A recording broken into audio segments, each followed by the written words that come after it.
3, 2, 1. What is going on, ladies and gentlemen? It is Monday, June 3rd. We are in Ottawa, Ontario, Canada. My name is Everett Delorme. This is Rob St. Clair. And behind us is the USA men's Olympic team. Not only national team, but this is the only official Olympic team that will be competing here at the VNL. We are here for beautiful week number 2 of the Men's Volleyball Nations League. This is year number 5, Rob St. Clair, right here at TD Place in Ottawa. This is Volleyball Source. This is the 9x9. We are live from Ottawa, and we cannot wait to get this week kicked off. One of our favorite weeks of the year. It might be just straight up our favorite week of the year. It really is. I mean, for me, it's such a homecoming. Yeah. I get to come, I grew up here in Ottawa. I've watched countless hockey games in this arena. My first ever concert was in this arena. I got to see Great Big C. Shout out to the beauties from the East Coast. I've played hockey in this arena before. I've done it all.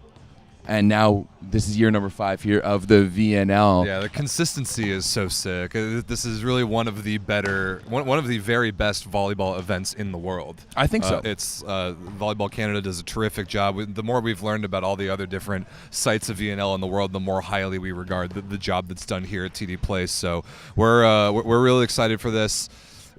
Warming up behind us are the United States men. Like you said, this is the only Olympic team that has been named so far on either side, men's or women's. It sounds like there will be a lot more coming down the pipeline very, very soon. And for the record, we have full permission to be Yes, we filming do. and to be live at this point of practice. We got it from the horse's mouth, the man himself, Mr. John Spraw. He said, as long as we're doing, our serve, receive, our Kojima, our Bagaron, Volleys, if you will, we can. But once we go into sixes, we got to keep that shit private. Right. And that's when you're going to see a bit of a scene adjust at that point. We'll do like a little 90-degree rotation so that we don't get any of the United States 6-on-6 on camera. But we did get express permission to be doing the show right now. We're very excited to be with you all. We'll certainly talk about men's VNL in Ottawa because we'll be here all week. But Everett, first and foremost, Got to talk about the women. we got to talk about the women because Gotta talk about the ladies. It's crazy. The tournament started just like 3 weeks ago, and already we are down to 4 matches left to realize Olympic dreams.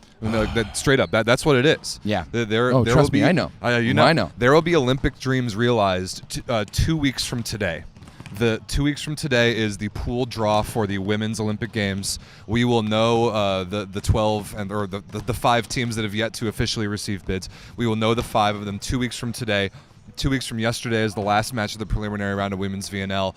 A lot happened last week. We saw some of it in Arlington. We did. There's a lot to catch up on. There is a lot to catch up on. We didn't even have the chance to do a post game show in Arlington because I almost missed my flight, Rob. I was actually pretty close too. It was real close getting out of Arlington on Wednesday, but we were glad that we were able to go.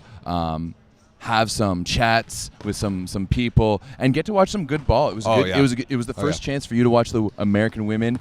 We got to see Vargas, we got to see Stasiak, 2 of the best teams in the world, Turkey, Poland. We got to see some up and coming teams as well too. So it was a great little short stint in Dallas and Arlington. And let's kind of start there, Rob. Do we want to start? How do we want to tackle the women? Where do we start with this? I want to start with Turkey because they just yesterday they beat my United States in a crazy 5-set banger, and it was the last match that you and I saw in person. Everett was them beating Germany. Correct. And we got to interview Daniele Santarelli, which was great, but we didn't get to do a post-game show after that. So we have now seen the Turkish women play in person. We have seen the number 1 team in the world, and we now have like just a little bit more interesting insight of what they got going on in that program. Then obviously yesterday the banger that was that match versus the United States, but a great week for Turkey, predictably.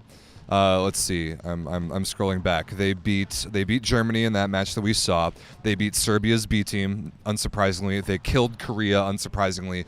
And then what honestly may have been an Olympic semifinal or medal match preview.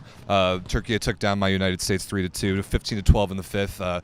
That was about as back and forth as close as it could have gotten. It was sloppy and chaotic, but in a fun way. Yeah. Especially that 5th set, there was all kinds of crazy stuff going on. Like Vargas had a crazy chase down bump kill. There was a horrendous Piacenza committed by Turkey. I've heard. That was real bad. We saw a lot of lineup changes for both teams. We saw a good amount of outside hitter rotation for both teams. And it was just a really interesting match to put a cap on the week. So first of all, Everett, just going back to Wednesday, I guess it was, when we saw Turkey in person, what what did you think about the way that they handled that German team that night?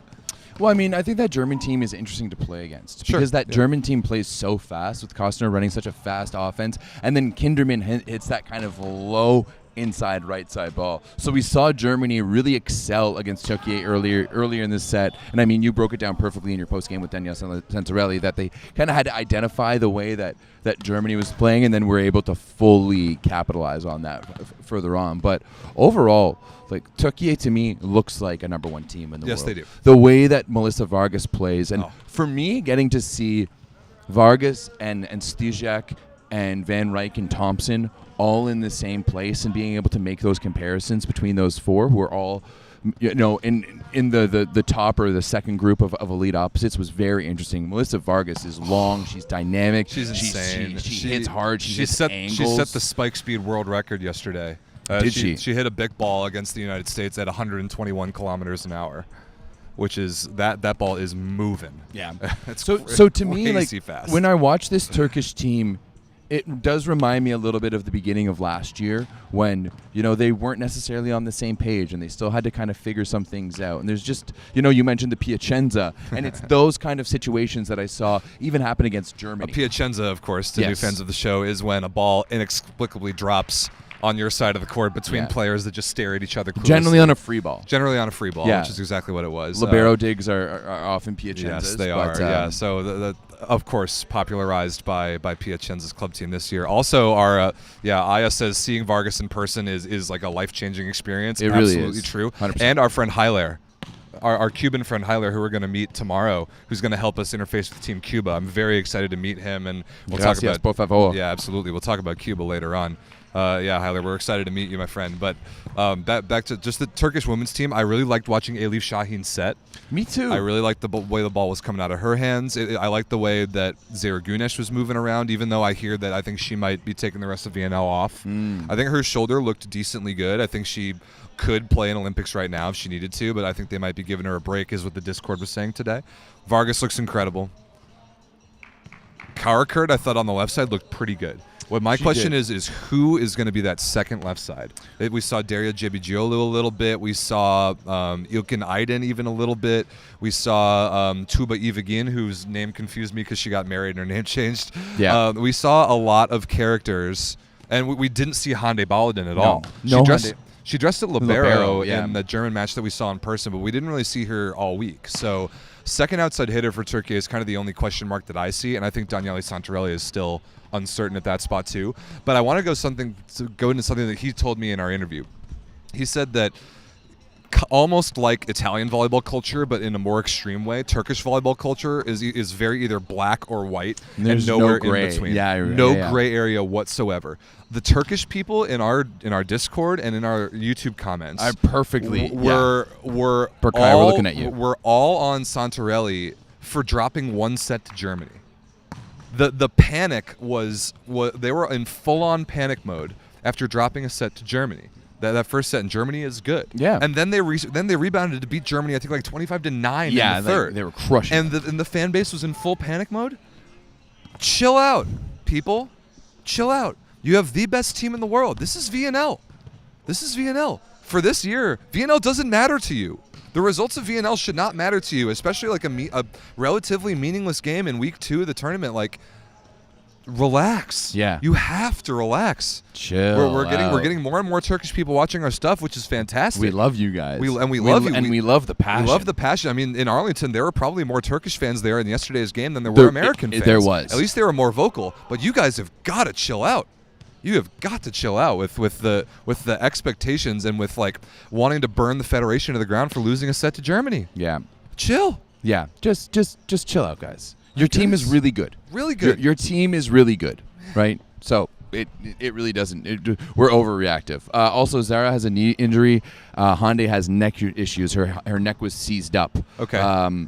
Zara is out of the entirety of VNL, and Hande will be out for week 3. Okay, this is why we appreciate the live chat very much. Absolutely. It's great to hear the people who know this stuff and plug to join the Volleyball Source Discord. One thing I would like to talk about Turkey is I was a little bit disappointed in Rob post-game watching Turkey.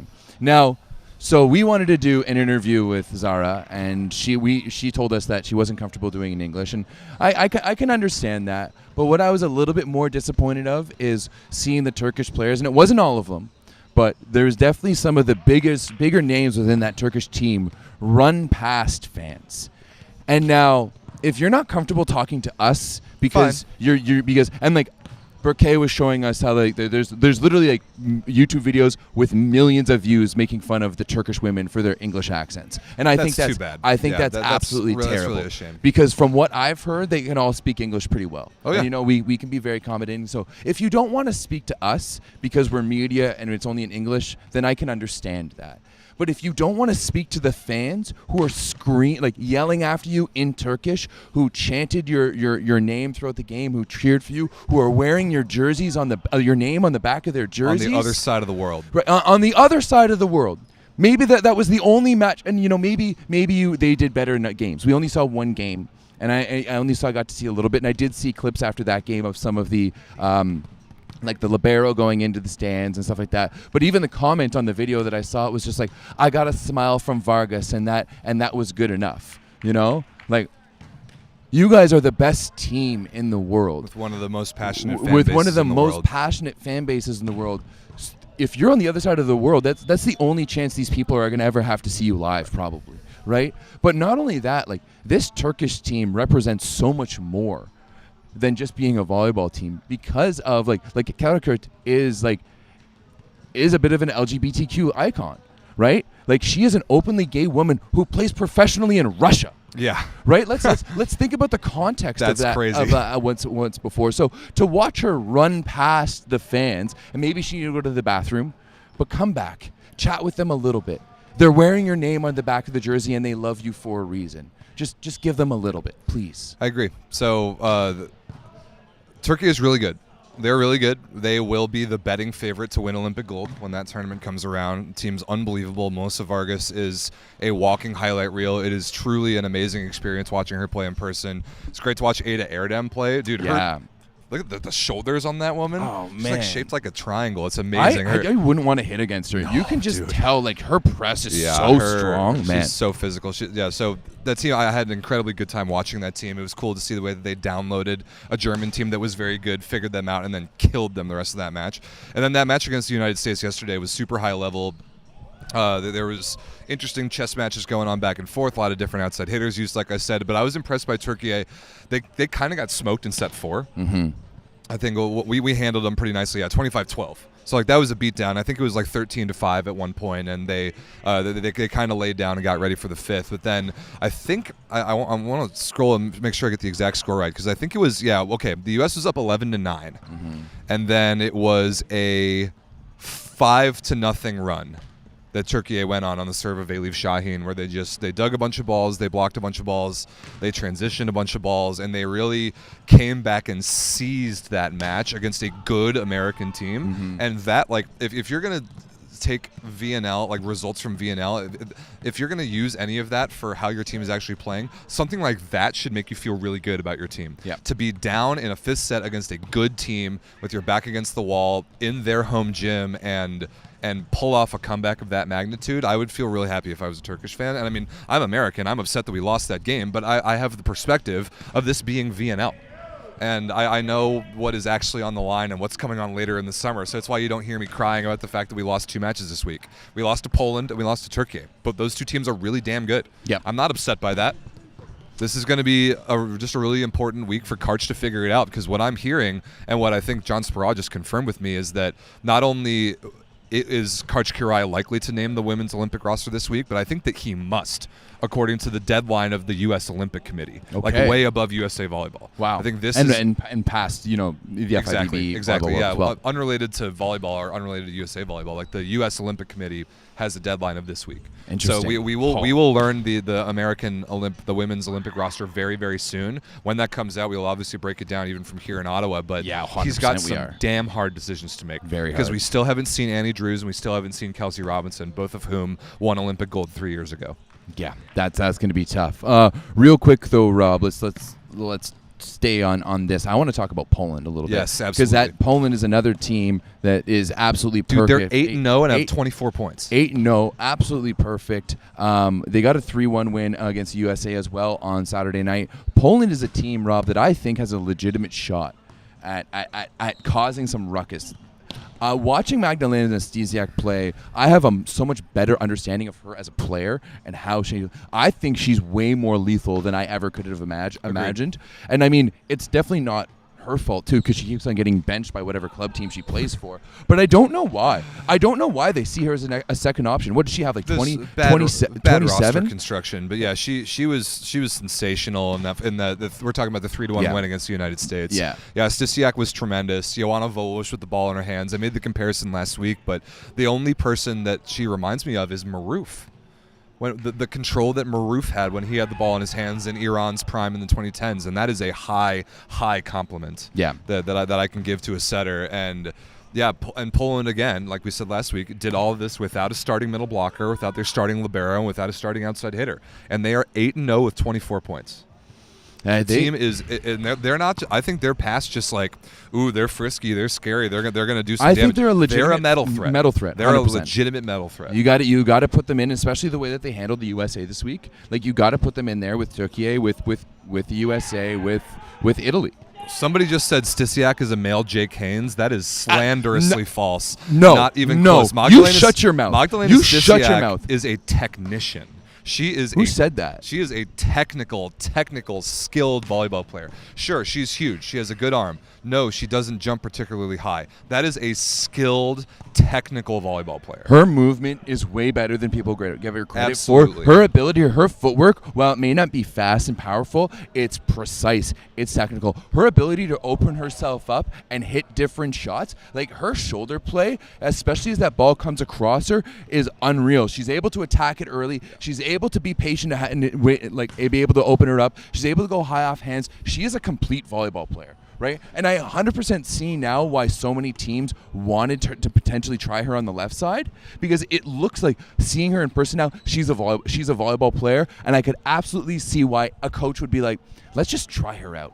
Let's just see how she can do it in passing reps. Let's just see how she can do in defense. Now, it didn't work out ultimately, but no, she's elite of the elite for sure. She's where she belongs. Banging balls, scoring a lot of points at a very technical level for Poland. That team is really damn good, and I think Stefano Lavarini is doing a terrific job with that team, and especially undermanned. And they're already qualified for the Olympics, but they're learning a lot about themselves. And I think that as Poland keeps going, they're just going to continue to gain a whole lot of confidence. We're gonna do a little stage change here. Are they going sixes? Okay. Yeah. Okay. Let's do a little rotation here. This is going to be fun. Ooh. Bear with us, people. Oh, we have to pull it this way. We're gonna walk you through our stage change as well, people. This is what we do. This isn't the Conan O'Brien show. We don't have a budget like that. But yeah, no, because we want to keep that up, right? So we need to move the table this way.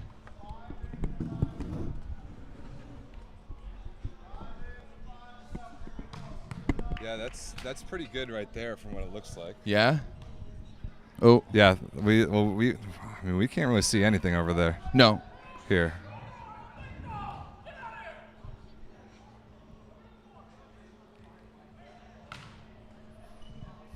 Yeah. All right. Cool. I think that's pretty good. Can we get it ever so slightly just this way a little bit more? Yeah. And I would almost pan it up a little bit if you could, Marcus. Yeah. Just ever. Oh, yeah. That's actually real nice. Yeah, I like that. That works out well. Okay. Do we want chairs behind us? Thank you for staying patient with us. For those of you at home. I like this too because now I can look over my shoulder and see Team USA, but you all can't. You all cannot see this. However, we have Alex shooting this, right? We've got some resources here this week. We've got our friends Marcus and Alex helping us out shoot content, and we did get the green light to film some of this practice. We just can't release it until. So this isn't straight sixes yet. Might be a little premature on the move, but we've made it happen already. Yeah. But we're good to go. Thank you for bearing with us. We're going to proceed with the rest of the show. All right, we were talking about the Polish women, and while we do that, I want to refer people to the world ranking tracker that I set up in a Google Sheet. There's a link in the description of this YouTube video where you can look now at the situation with the women's rankings with 1 week left to play, because obviously, like, it's funny, Everett. I haven't really thought about who's going to make the VNL playoffs. Not one bit. I haven't thought about it at all, Not because slightly. there's something way more important on the horizon. That, of course, is Olympic qualification. Italy had an excellent week. They brought Paola Egonu. They brought the A-team. They looked great. Japan had an excellent week. They gained 15 points. China did not have the best week. They lost 9 points, but they still are pretty comfortably in a good spot. But that last spot, Everett, it's going to come down to the Netherlands and Canada. And while the Canada was the big winner in week 1, they gained 25 or 26 and change points relative to the Netherlands. Different story this week. The Netherlands gained 6 points relative to Canada, and now it is the Netherlands by 2 points sitting in that last Olympic spot. And you got to look at the loss to Serbia's B team. 100%. That is the big kicker there for the Canadian women's team. Not only in losing that match, but the way we lost that match. It was just inconsistency across the board for Team Canada Women's Volleyball. It was the worst match I've seen them play in quite a long time. I mean, just when you look at the stats, Kier Van Rijk was pretty good. She was 20 for 48, but Alexa Gray 10 for 49, only 4% efficiency. Maglio was our leading scorer for a grand majority most of the part. She had of an it. awesome week. She did have an awesome week, and I mean, we'll talk about it later. But she was named to the team of the week by the Discord.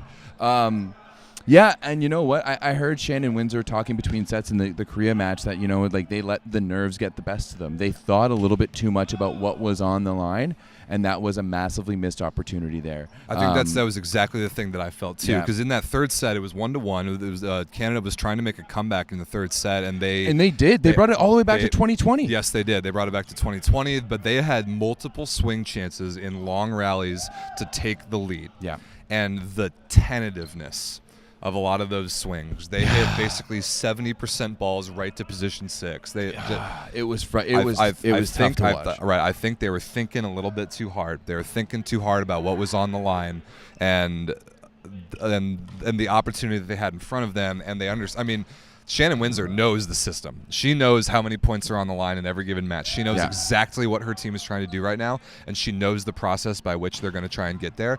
So, and you better believe that if the coach knows, the rest of the players know.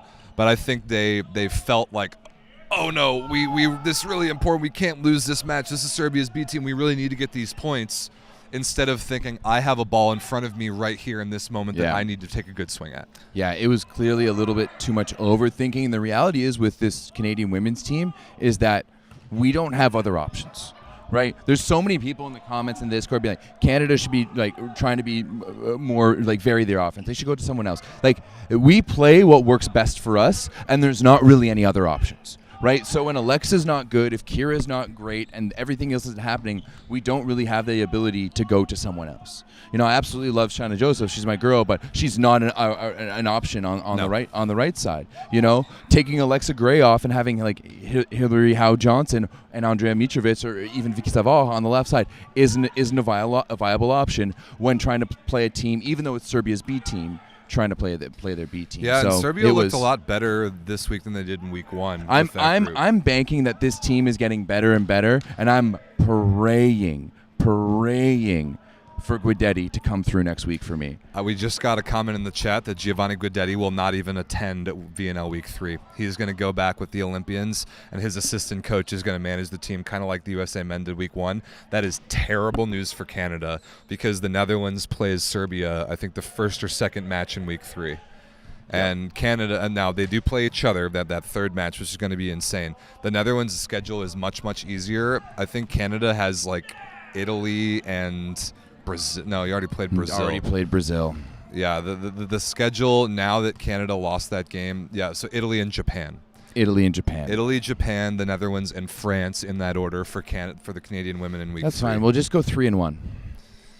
If you can steal one from Italy or Japan, and then obviously the Netherlands and France are must-win games, but the Dutch have Serbia, the United States, Canada, and Korea. So I don't think it's that much easier for Serbia. Okay, yeah. Serbia without Gudetti even there, That's hard. and given that Canada just lost to that team, that's tough. And I do think the United States will beat the Netherlands, no problem. But you both have relatively easy wins in the very, very last match of the tournament. Yeah. That second to last match, head-to-head. Unfortunately, it's at 2:30 in the morning on the East Coast in like 2 weeks. That hurts. But that's basically an Olympic qualifier match. If the rankings turn out At the this way point, that we think that they will, it's going to come down to that. that's going to be an Olympic qualifier match. 100%. I absolutely think so as well. And the only saving grace for us a little bit is that in that last match we're playing France, which offers more points than Korea. Not by much, but yes, they do. Not by much, yes, but they will. But they do, right? If we were looking at the standings of how Japan looks real good. Italy now with the A team, or at least this past week, looked real good. Yeah, it was admittedly a little tough to watch anything from China. It was, especially when we were on the opposite end of the world for a little bit there. We do know that Brazil went undefeated and had an incredible week. They beat Japan in 5. They beat it. Oh, we already talked about them beating Japan in 5. That was like early in the week when we were in Arlington. But they beat Italy's A team in 5. So Brazil and Poland now the only undefeated teams in the tournament. Real good week for Japan as well. They beat China head-to-head, which is a big rivalry game and big for Olympic qualifiers. China, not a very good week. But the big loser of the week, the Dominican Republic. I have no idea what's going on with this team, Rob. I heard that an illness kind of swept its way through the locker room. I hope so. I really hope so, because I have no idea what's been going on with this team, and they have been plummeting. They've lost the most ranking points out of anyone. By far the biggest loser in ranking points in week 2. They lost 31 points by going 0-4 this week. They've lost over 40 ranking points throughout this process. No one has lost that many. They're already qualified. They are already qualified. But as for like vibes heading into the Olympics, not great. No. But what they can do now is just like punt week 3 and not bother traveling to Thailand for the final. And just like go home, get healthy, and try and go to Paris and figure it out. But a real bad week for the Dominican Republic. Let's see. Yeah, China dropped a good bit. Serbia dropped. Canada dropped a little bit. Germany dropped. France dropped a lot. Bulgaria, Korea, whatever. Like this. This is shaping up sort of how we expected it to, especially with the race between Canada and the Netherlands for that last spot. But it's just interesting to track like teams that either are already in the Olympics or that are trying hard to qualify. The rising and the dropping of stock. Because the Dominican Republic and Serbia both plummeting, although the Serbia's problems are fixable with just increasing their personnel. Poland skyrocketing their stock. I think Brazil is skyrocketing their stock. Dude, from what I've seen of that lineup, Gabi, Ana Cristina, Rosa Maria on the right, Roberta Rotsky setting, Naeem at libero, and Thaisa. Carl and Thaisa. That lineup looks sick. And did you see? I liked. We got a little bit of focus on Instagram, something that I thought was cool. Anna Carolina stuff blocking her wife in a VNL game. Yeah, Ann Boyce is her wife. She plays outside hitter for the Netherlands. I don't know if I'm pronouncing that right. I'm sorry, but there was a good clip of a wife on wife stuff block that is pretty darn unique to volleyball, and I thought was pretty cool.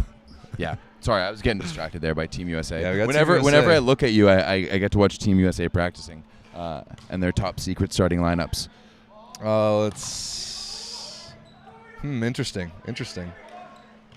Couple somewhat interesting choices, then some that we're not so surprised by. We'll talk about the U.S. later. I'll give you one insight. Okay. Eric Shoji is starting. Oh, wow. Breaking news. Oh, my God. Friend of the channel, Eric Shoji. But, yeah, it was a bit of a rough week for Canada overall. Is there anything else you want to talk about week? Is there any other matches that were big?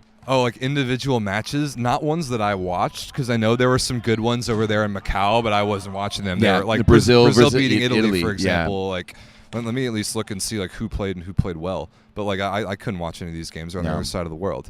Egonu 29, that 28% efficiency. That's pretty good.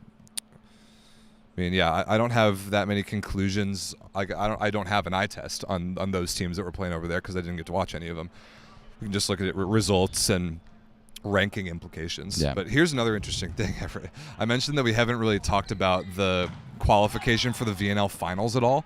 Right now, the United States is out of the playoffs. We're sitting in 8th. Remember, Thailand gets an automatic spot. So right now, there's the United States and Netherlands are both at 4-4. That right now would not qualify for the finals. Wow. For whatever that's worth. Wow. Neither would Serbia. That's not surprising. No. They don't look good at all. But yeah, just for the Olympic qualification is much more important. Way more important. But it is worth pointing out that the top 7 teams plus Thailand will get a spot in Bangkok in the VNL final. So. Does Thailand get the number 1 seed? They do not. They get whatever seed where they finish at, so they would get 8th. Almost definitely. Because who did they beat? They beat the Dominican Republic and that's it. Korea. Maybe they have 2 wins. No, they lost to Korea. That's right. They lost to Korea. They might have beaten Bulgaria in week 1. Maybe. Yeah, Bulgaria got a win though. Bulgaria beat Korea, so we have no winless teams this year for the first time in a very long time. Yeah. I don't, and I really don't care to look. Doesn't matter. But yeah, anything else about women's week 1? Let's Let's dream team. Let's go into our women's VNL week 2 team. Once again, this is voted on by the Discord. You and I have nothing to do with it. Nope. We did not organize it. We did not ask them to organize it. This is all mostly run by Rodman's Hair, one of our Turkish friends. And I'm not entirely sure if I think it's voted on by committee. But here's what we go through. Teams of the week. There's 3 of them. So you guys got to figure out your system over there, Rodman's Hair. Poland, Brazil, and Turkey, all of them going 4-0. Kind of makes sense. Both Poland and Turkey taking down USA. That's massive. Brazil taking down Italy. That's also huge. And Japan. Yeah. Well, good job, you 3 teams. You're all good. You're all qualified for the Olympics. Congratulations. Disappointment of the week is going to be China. And it says if Dominican didn't get ill with food poisoning, they'd be up there based on the record as well. Yeah, they did go 0-4. But I think I'm more worried about China because at least with Dominican, you're missing some of your key players, but you're missing your soulful players. You're missing the heart of your team in Bethania de la Cruz, even though she's not like a starter, and Brenda Castillo. Yeah. Whereas China, like you've got the girls out there, you got the squad, and you'd be losing to everyone. Basically at home, like I don't want to dip my toe into the political situation of what Macau actually is, but they're, for all intents and purposes, that's a home game. Yeah. They had basically all the players. Yu Ting came back this week, and they went 2-2 and just didn't look very good from the little bit that I saw on the other side of the world. So I actually agree with that pick. Yeah. Next up, biggest winners of the week, the Netherlands. Biggest losers of the week, Canada. Sorry, Everett. It's been a tough one. Okay, it's been a tough go. Not only did I have to interview Shannon Windsor and Brie O'Reilly by wearing this exact shirt. And the only time I get to see them all year is going to be in that shirt, so that's really disappointing for me. But then they also lost to Serbia in a game that I thought, like, I don't even want to. It was a must-win game. We already talked about it. Yeah. Surprise of the week, Canada losing to Serbia. B team in 4 sets. Once again, that sucked. Moment of the week, Melissa Vargas' save that turned into a point for Turkey to give them the lead over the USA in the tiebreak at 5-5. Yeah, that was sick. It was a sick chase down. I didn't think that there was any way that ball was coming back over the net. Did you guys see Stijak's kick save? Yeah. Oh, yeah. That was sick. It was awesome. See, you're 6'7" and you move like that. It was incredible. Wild. It turned into a point, too. They turned it into a point. Awesome. And that one was incredible. Sick. And then match of the week, Brazil versus Italy in Macau, and USA versus Turkey in Arlington. Both of them won 5. Davide Mazzanti Award for Excellence in Stoogery. I like that. We've gone back. Rodman's Hair has made a couple bad choices as far as Stooge awards, but naming it the David Mazzanti Award for Excellence in Stoogery, excellent choice, is hilarious. A slam dunk choice for a man to have his face on our Hallmark Award for Stooge behavior. So we'll stick with that one, and that was given to the Chinese coaching staff. Yeah, Kai Bin and the rest of the Chinese staff, which absolutely. All right, now going into the team of the week, we have Joanna Voloj as the setter, no surprise there. Sorina Koga Nishida and Ana Cristina de Souza as the outsides. Melissa Vargas as the opposite. I'll give honorable mention to Stisiak. Yeah, there for sure. That's what I was going to say. Anna Carolina and Emily Maglio holding it down in the middle, which I fully agree with. I'm going to give this one to Rob. No, I want to hear you try it. The Polish libero. Alexandra Sigloska Not terrible. What? Szczygłowska. Like SZCZ is a horrendous combination of consonants for English speakers. Yeah, Szczygłowska. Szczygłowska. No, that and then Stefano Lavarini. That was really bad. I really apologize to Alexandra. Polish people, your language is hard. It's okay. Very hard. It's very hard. It's very hard. A lot of y'all's languages are hard, but we're doing our best over here. Okay, yeah. Shout out to anything Stooge related should hereforth have Davide Mazzanti's name on it, and I believe it will. Hey, speaking of Stooges, just total other random news. Did you hear that Marco Gaspari got fired from Malonza? No, I didn't. He did today. That was, and the rumor. This is a rumor. Rumor is that Stefano Lavarini is going to take over that job next year. Okay. So that was. So take that for whatever it's worth. But yeah, that was some club coaching news that dropped earlier today. Oh, Alex just got smoked. You okay down there? You good, Alex? Yeah, when you're looking through a camera, sometimes you don't see volleyballs flying your way. That can happen. All right. So I think somebody wants me to talk about the U.S. women. I already did that, but I am gonna just like take a stab at what I think the Olympic roster is gonna be. Ooh, because yeah. This is a total crapshoot. I have no idea really what Karch is thinking. I don't know if he learned enough this week to make a really comfortable decision. Probably not, because it's just going to be a really hard team to pick. He's got a lot of options. What I think, though, is that the two setters will be Jordan Poulter and Micah Hancock.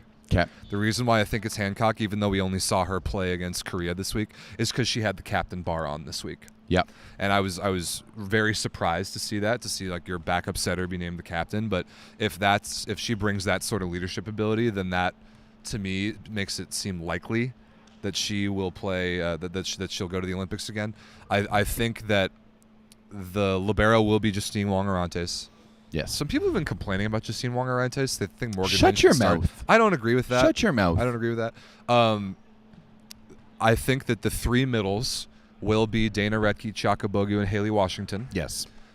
I think Haley Washington off the bench yesterday was awesome. I think she was a huge X factor. She's also like the energy leader on the bench too. I think she's super important. Yeah, and again, these are just my total guesses. I have no inside information. I'm totally guessing based on what I've we don't talk to Karch like we talk to Sproul. No, I did the one interview with him, and I'm just happily surprised that he even talked to me for 5 minutes. So that was great. Anyway, then the pins is the hard one. Yeah, and I'm gonna lump them in as 6 wing players. I'm just going to kind of go through them all together because I think there's some flexibility there.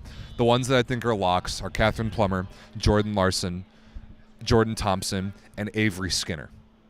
I think that Avery Skinner is a lock.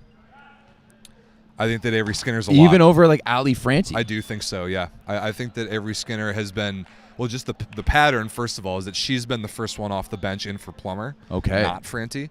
Now, Skinner came in yesterday against Turkey, wasn't great. Franti then came in for her and was decently good. Mm-hmm. So I don't think it's guaranteed, but I think that that Avery Skinner is very likely going to be named to the Olympic team. Then I actually also think that and I don't know about Kelsey Robinson-Cook's health, but if there's a chance, if they're like, hey, you're going to be 80%, she's on the roster. She's on the roster, 100%. So I think she's in, and that leaves one wing. We only have one true opposite. I think we bring Khalil Lanier. Khalil Lanier has been training as the second opposite. We saw her this week a little bit. She's physical, yeah. She's physical enough, and she has the versatility to go back and forth. And I just don't know what is going on with Annie Drews. I have no idea. Yeah. It's kind of maybe a similar situation where if she's healthy enough, then she has just like known that she has a spot waiting for her. But I think with the wings, there's so much versatility and so many options that I think Karch kind of needs bodies. Mm-hmm. He needs bodies that have utility. And I think Khalil Lanier has a good bit of utility. Yep, very much so. So that's my wild guess of what the roster might be, and there's a good chance we learn this week, and we'll break it down when we learn it. There's going to be more wild choices for the USA women's national team. We're just getting chirped by Nate and Go from the USA men's statistician saying, hey, I saw your video. Saw your video about the men's Olympic team.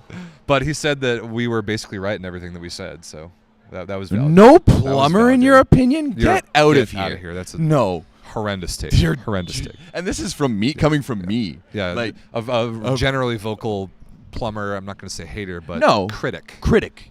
But I have been I've been praising her praises, singing her praises this year. Plummer is the starting L1. That's 100%. That's a lock. Without a doubt, no doubt about it, ladies and gentlemen. Ooh!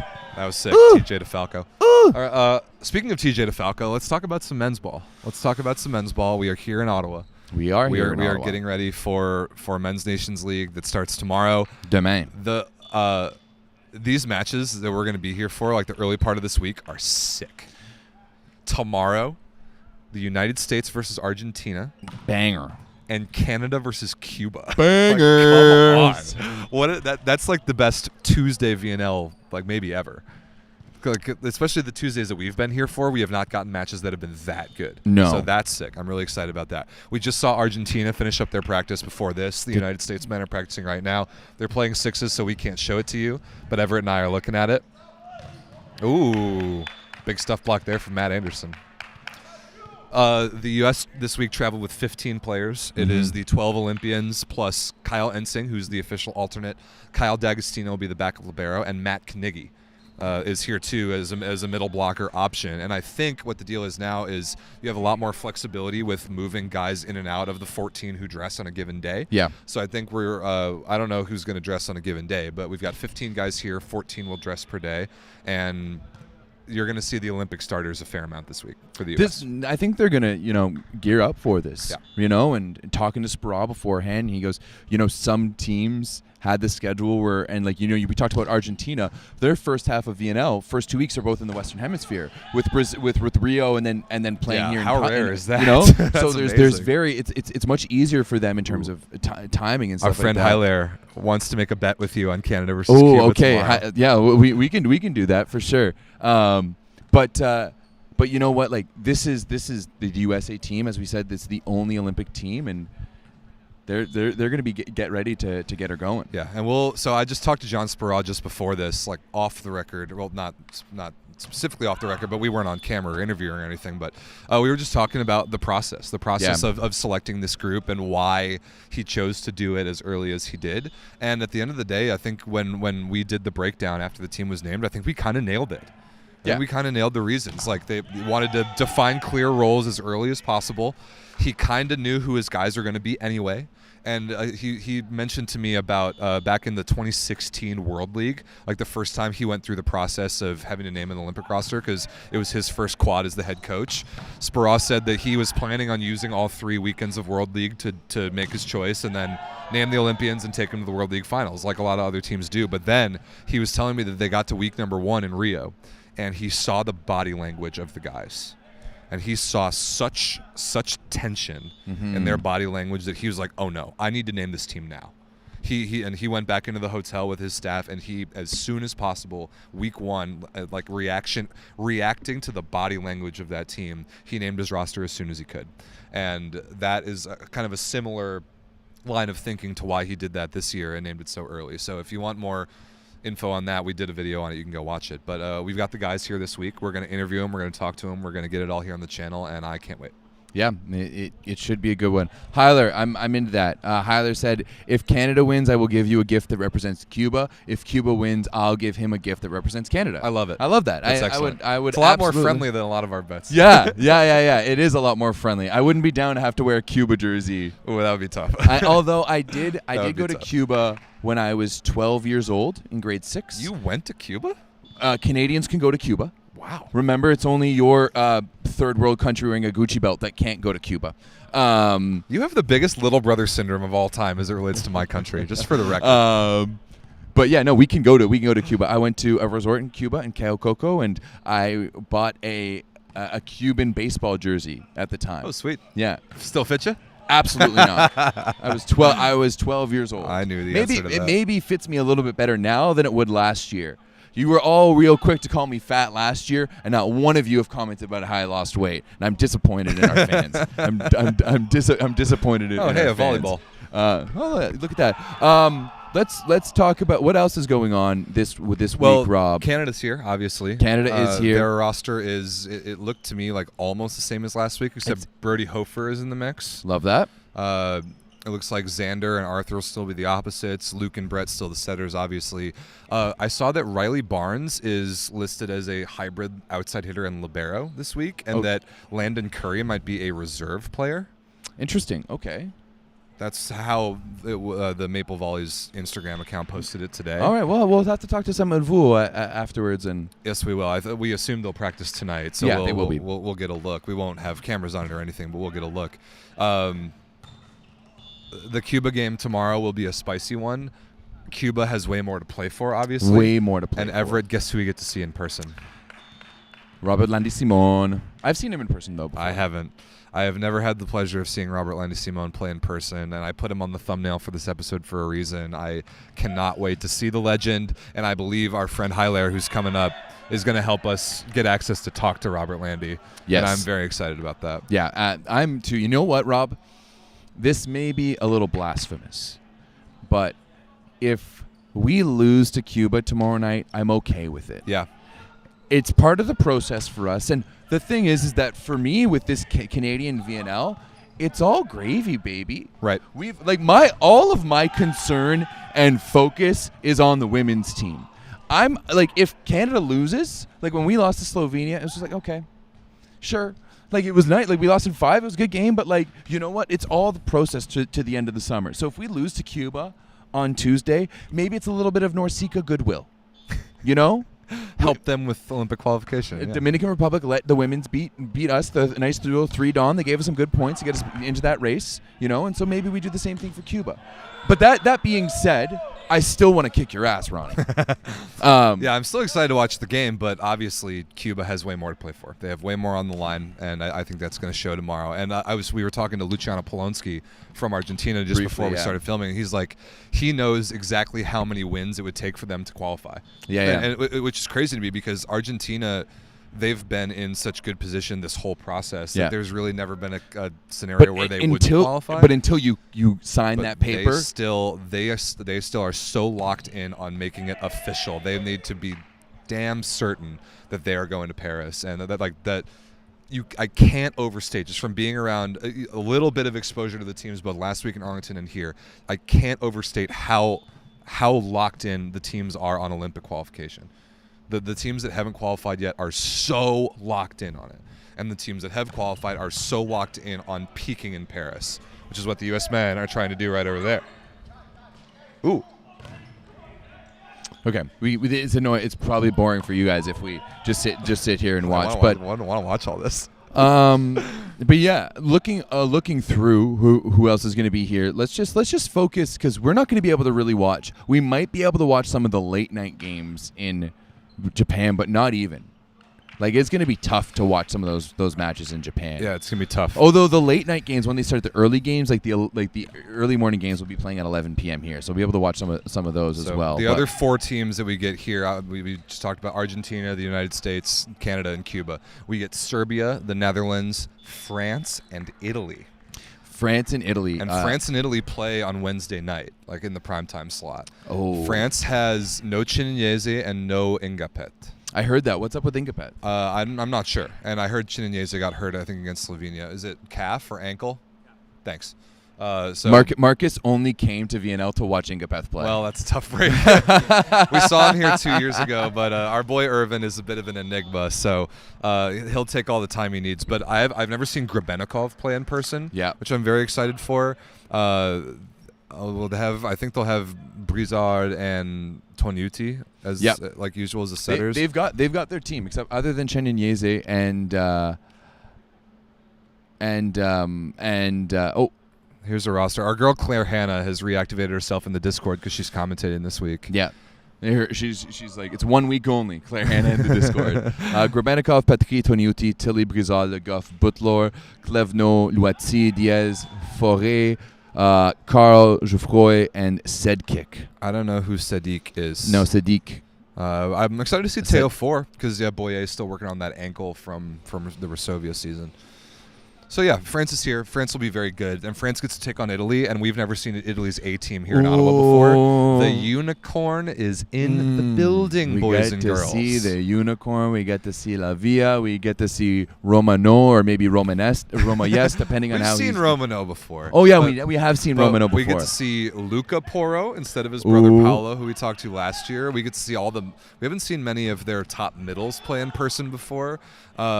I'm so excited to see the ridiculous things that Alessandro Micheletto can do in person. To see the true unicorn essence of all of his magic in person. And we're going to try and set up some time to like really sit down with him and do like an extended interview with the unicorn himself. That's our goal.